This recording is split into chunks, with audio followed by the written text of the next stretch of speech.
Travis Simmons is a big Seattle-based comedian with a big heart. Travis has raised thousands of dollars performing for food banks and children's charities all over the Northwest.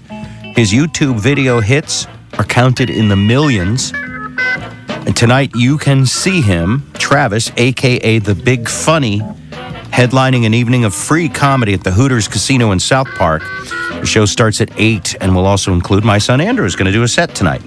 So if you want to heckle Andrew and see him for the first time, come on down there. Travis Simmons is also performing at Laughs this weekend in the regular Friday, Saturday night slots. And you are one tall dude, Travis. How tall are you? 6'7". That's big. Did everybody, your whole life, tell you the same thing they tell everyone who's going to be 6'7"? You got to be in basketball, right? Yeah, I played a little basketball. I played in Seattle with Roosevelt. I was all city, Seattle. All city? All city. My best game, 30 points, 12 rebounds, 14 block shots. Wow. Man. And you basically just, like Shaq, you just have to stand there, right? Just be big and in the way. Yeah. Did you go on to college? Did you? Very little. I'm 6'7". I'm a 6'7" center. Yeah. You know, next time I'm guarding somebody 6'10", what can I do? Yeah. It works real well in high school and junior high. Exactly. You're a big guy, but as a big guy in basketball, you're a small guy. Exactly. I went from Shaq to Shrimp. Yeah. That's funny. And so, now when did you decide to get into comedy? I decided I went down, I watched open mic at the Comedy Underground, and I thought to myself, I can do that. And I came back the next night, I'd written a couple jokes out. My first joke I ever did on stage was, what if Darth Vader was a pimp? And the crowd laughed, and it scared me because that was supposed to be the setup. But it's like, the force is with you, young streetwalker. Join me and together we can rule this intersection. It is your destiny. Like that. That's awesome. Yeah. And so right off the bat, you knew that worked. First joke worked, I'm coming back. I'm hooked. Yeah, you were totally, neat. So do you do other impressions? I do other impressions. I got to meet Bill Cosby at a contest, who could do Bill Cosby's voice the best. And the top 5 got free tickets, and the winner got to go and meet Bill Cosby. I got to go meet Bill Cosby. And there's such a big guy. Look at the size of you. You must eat a lot of pudding. I only eat pudding on Wednesdays. That's why I'm watching from the crowd. Yeah, and he's backstage meeting Bill Cosby. Wow. So how was it meeting? Did Bill knew he was meeting a guy who? No. I got there. It was when I got there. It was me, 5 kids in wheelchairs, and a guy who had a Jello mold of Bill Cosby's face. That's how you get it. It's all true. He had made the Jello mold 20 years ago, and Bill tried to give it to Bill then, and Bill said he had no place to put it. So the guy took it home, put it in his refrigerator, and waited 20 years for a second chance to give it to Bill Cosby. He gets to go first. Tells Bill the story. Bill looks at it and goes, "Oh, thank you, but why don't you just keep this? And that way I'll always be with you." I thought that was hilarious. Yeah. Thank you for showing it to me. Yeah. Please take it away. Exactly. Yeah. And then you got to go after the crippled kids? Yeah, I got to go right after him. And then Bill looks at me and says, "So, how'd you get in here?" And right away I said, "I was doing impersonation of you."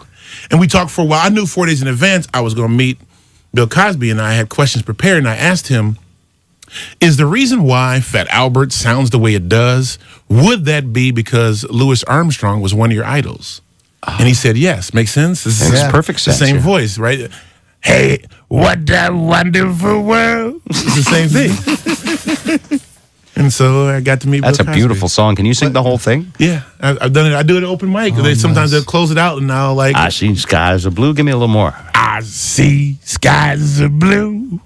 Red roses too, I see them blue for me and you. And I think to myself, what a wonderful world. But Fat Albert couldn't do that. No.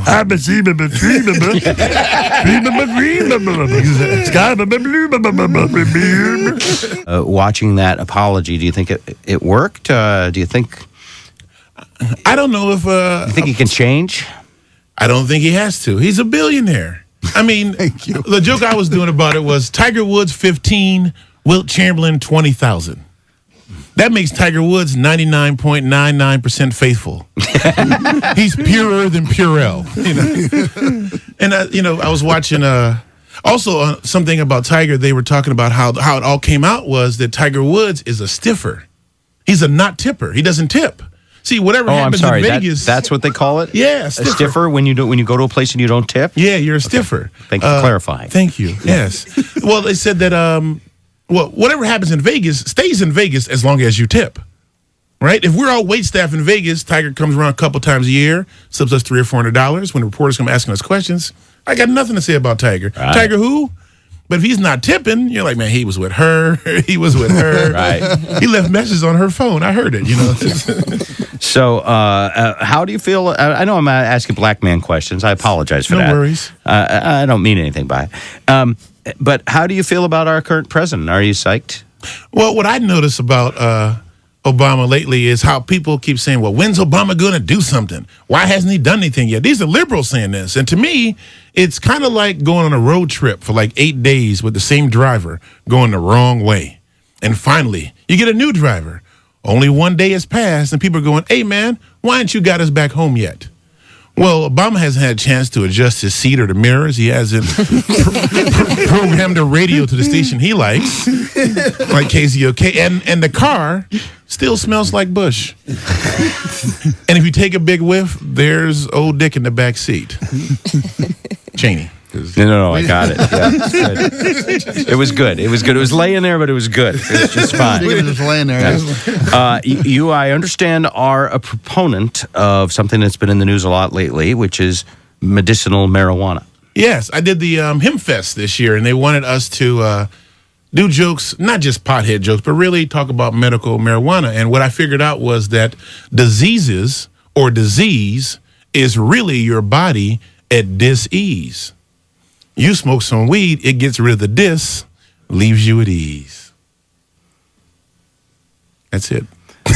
This reminds me of when we met Richard Simmons. Yeah. He said, the first 3 letters in diet are die. Right. There's a lot of words like that. Definitely. It's interesting. Same last name. Not related, though, right? I don't think, well, you never know. You'd never know. The Big Funny is your nickname? Is that Yes. like the Big Easy? Kind of, I Yeah. guess so. I didn't start calling myself that. That's what, Other people did that. Yeah. And you're big. You used to be bigger. I used to be bigger. Yeah, last year I lost 70 pounds. What got me started was I was watching Oprah, and Dr. Oz was on there, and he said that if you're a man with belly fat, the belly fat makes your adrenal glands produce estrogen instead of adrenaline. Yeah. Hence the man boob. Yeah, so that means those aren't man boobs. Those are boobs. They're just boobs. Thank you. I know, they are. Wow. And so that hit you. Yeah, and so I started doing the diet, made it up. It's called more moving than fooding. We're moving than food. All I didn't do any weight pushing. All I did was a treadmill on an incline each day, and I would try to increase the length of time or speed of the treadmill each day. That's it. That's all I did. And you less didn't change food. your food. I took out Less pasta food. and pop and slowed down on cheese. Those are only 3 things that I... Slow down on cheese. I'm from Wisconsin. Yeah. It's all right. Yeah. Just You gotta can't slow down. stop. And that was Can't enough. stop. Just a minor deal, and now you're only just... Yeah, and it's really bad. When you're losing weight or decide to lose weight, you really have to have faith, because men and women lose weight differently. You don't get to decide what part of your body the weight comes off. Like, women lose weight in their breasts first, and men lose weight in their breasts last. So you're a guy, you start working out, your stomach starts slimming down, and you go from like a B cup to a C plus. They stay the same, but you notice them more, right? Yes, Because yes, the exactly. rescue's getting smaller. Joe wants exact technical detail because he's got.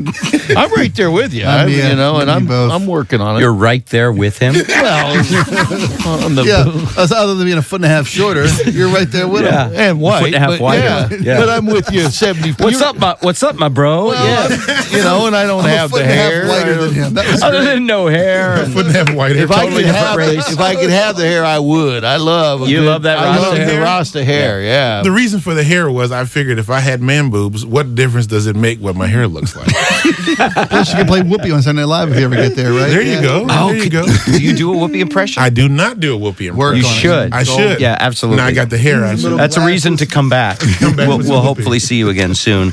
He's one of the great local guys, Travis Simmons, tonight at Hooters, a free comedy show at 8, and this weekend at Laugh. Travis, very nice to meet you. Thank you.